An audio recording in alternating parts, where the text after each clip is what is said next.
Yeah, we'll try pulling this one out.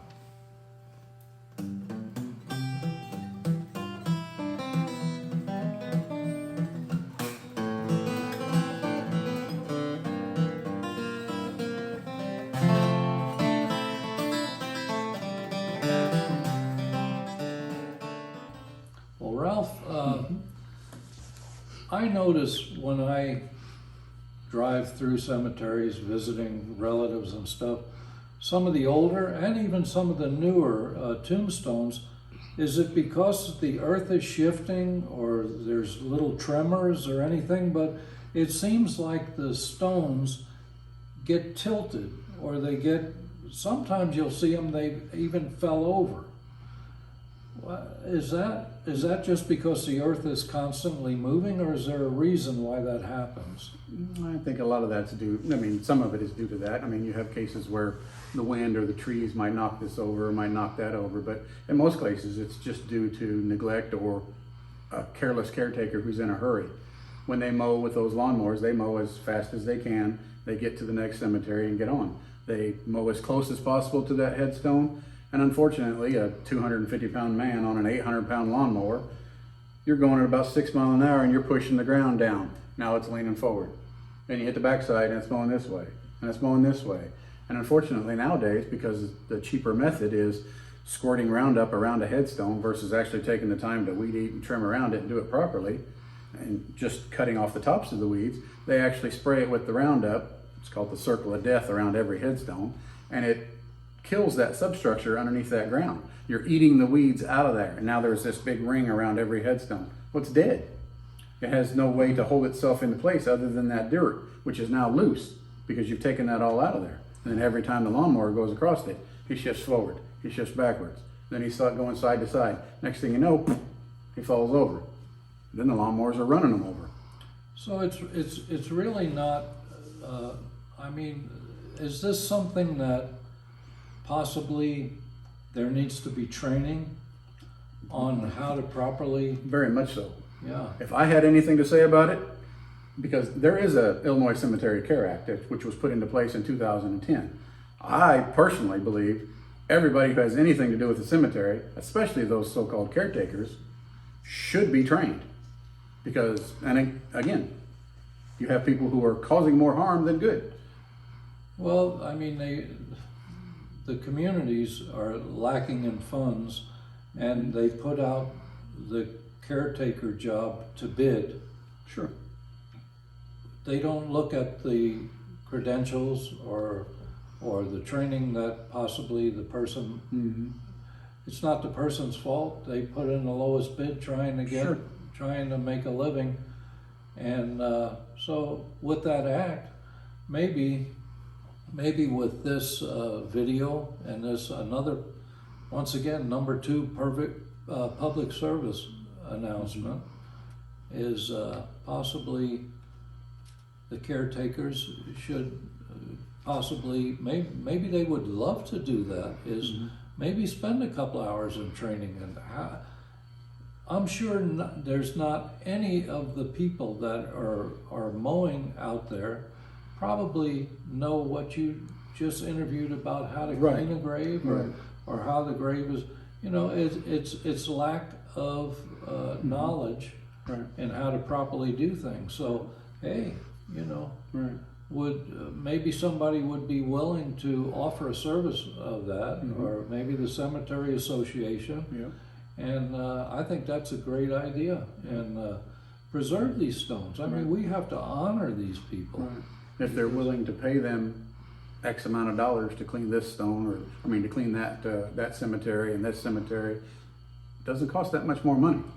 You're going to pay this guy hundreds or even thousands of dollars to clean these cemeteries. It costs you $50 to send him to a seminar so that he knows how to do it right. Exactly. Yeah. It's not that much more money. Yeah. You know, so that he's doing it right and he's not doing harm.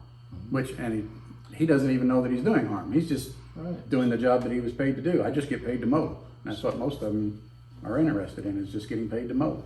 Sounds like that should be in the bid specs for any bid on mowing. Should be that you've been through the prior to it training. you should have to have the training under your belt. Well, I mean, going to the lowest bidder is always, I mean, that's a great idea, but you're getting the lowest quality as well. Well, yeah, yeah. You know, and it doesn't cost that much for a seminar. You can go to a seminar, and you don't even have to go to a seminar. Some of the stuff is online. Yeah. You can look online under many different Facebook pages, and they'll tell. Trying to think, the cemetery conservators for United Standards. Yeah. They have basically a United Standards where they're basically trying to do, everybody who comes into contact with a headstone does it this way. That way nobody's doing it differently and nobody's doing it wrong. You can go to their website and they'll show you do's, don'ts, don't do this, don't do this. I see guys talk about putting muriatic acid on a headstone so that they can see it better. Yeah. I mean, you go to their website will tell you, well, why don't you just use your phone and use the different filters in your phone to see that headstone better. Take a mirror with you, hold the mirror like this facing the sun, and now all of a sudden that headstone that you couldn't see comes into light because it's being blasted with the sun. You haven't damaged the stone, you haven't hurt the stone in any way, but now you can read it. You know, right next door in the cafe, and this is just recent, that anyone that touches food has to have a food handler's license. Sure. You can get it online. It takes about an hour, hour and a half. Costs $10 or $15 to get it. Then you could print it out, and then you're certified to handle food. Sure. Whether you're a dishwasher or whether you're a waiter or a waitress or a cook or anything. And it sounds like possibly these cemeteries need something similar to that. Well, sure, because Yeah. that's your history. Those are your family. That's your relatives. Of course. You know, I realize you're going with the cheapest bidder, but I would like the person that's out there taking care of my great grandpa and my family lineage to know what he's doing and to not hurt the headstone. You know, Yeah. when a simple little bit of knowledge, one little class, well, I didn't realize that was what was wrong. Now you do. Yeah. You know, Yeah. and it's simple. And then from that point on, they're actually taking care of the cemetery versus just mowing the grass as fast as they can. And this isn't just one cemetery. This No, is it's all over. this is nationwide. That we could respect our past relatives Sure. a little better than we do. And, So, and definitely should. well, thank you for that information, Ralph. I know that I wanna interview you again on some of the things you do with the veterans organizations and everything, but for now, we want to thank Ralph for what he's done. Over 3,000 graves, stones that he's cleaned. It's just simply amazing. Thank you, sir. No, Appreciate more it. than welcome. Yeah. All right. You know, I think we need a part 3, Ralph. Sure. Because you're just doing too many things to only have it in a part 1 and a part 2. I stay busy now that I'm retired. Apparently, so I don't know when you had time to work. Anyway, Ralph is one of the other things that he does, and he raises awareness and raises funds for several different veterans organizations, just wounded warriors and suicide prevention and Stop Soldier Suicide, Wounded Warrior Project, Mission 22. well, tell these guys. tell Yeah. I mean, you do about one a month, don't you? Yeah, we were averaging 1 a month. Now I'm averaging 2. And I'll get my group of guys and I'll have a team put together and we'll either do 1 or 2. Some of us will do 2 challenges a month. Some of them will pick one and he'll only do this challenge or he'll only do that challenge, but we get together and basically we just raise as much funds as we can and as much awareness as we possibly can in each different challenge. What are the? What do you mean challenge? You're basically being challenged. They that organization puts together a challenge for that month. We're going to do 2,000 push-ups this month. Oh, We're gonna do 3,500 kettlebell swings this month. We're gonna walk 50 miles with a pack on our back that weighs 25 pounds. You know, we've already done those. That was in May. In May, my guys walked over 100 miles with packs on their backs and each of us all raised $200 a piece, and everybody put in, and they raised literally hundreds of thousands of dollars to help the veterans so that they always have a place to go to when they think they don't have anybody. They have a phone call that they can make at any given time of day. You know, they put resources, counselors, everything is available for them, and that's all because we gotta walk an extra mile today or whatever. That's not even a challenge considering to what he's having to put up with. Yeah, so many of my, I mean, I've lost some of my close friends that were veterans that have committed suicide, and even the ones that haven't. Some of the things that they have to go through. You know, it's you're doing a great service, and you can't put a price tag, or I guess you could put a miles on it. If you did 100 miles, what happens if you only did 99 miles? That's fine.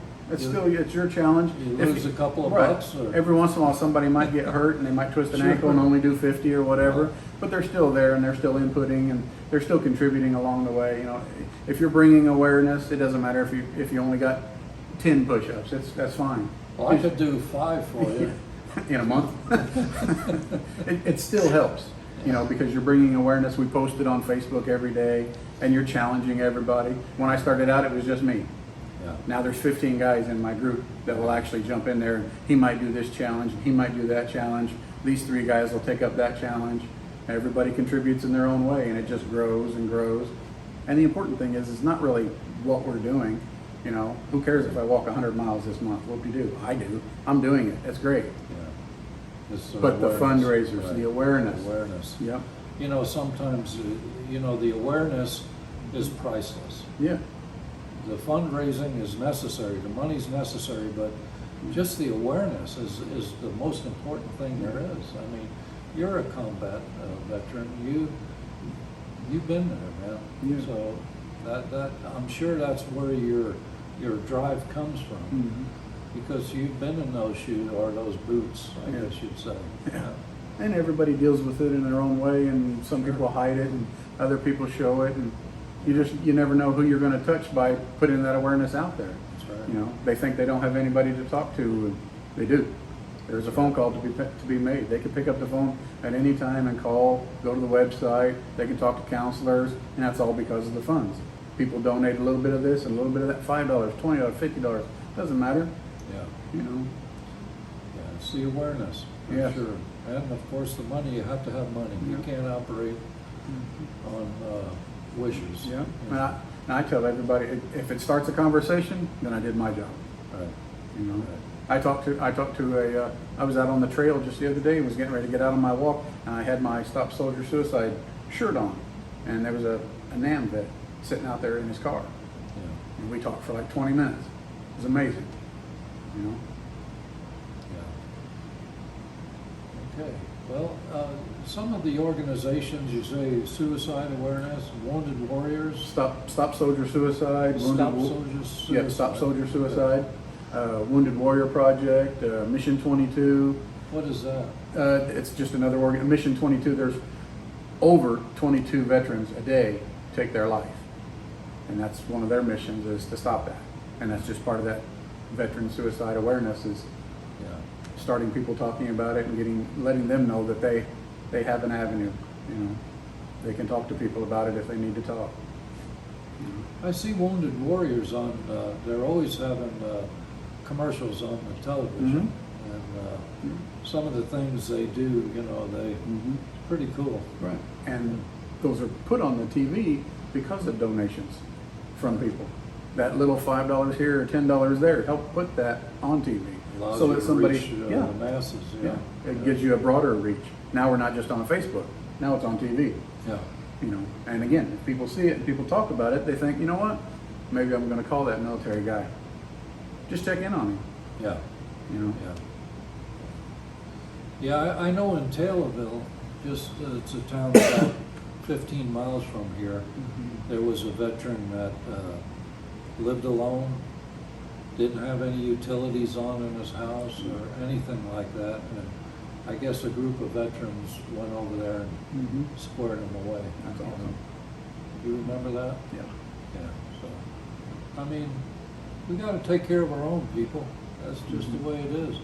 We've got a history museum here, and we try to honor our forefathers here. And I can't think of a better way to honor our forefathers than, one thing, to take care of their graves, of course, and to honor them with stories and pictures and supporting Oh, yeah. the ones that put their lives on the line. Yeah.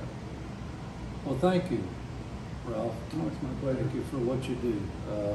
Not too many guys out there like him, I'll tell you that right now. And we certainly appreciate your efforts.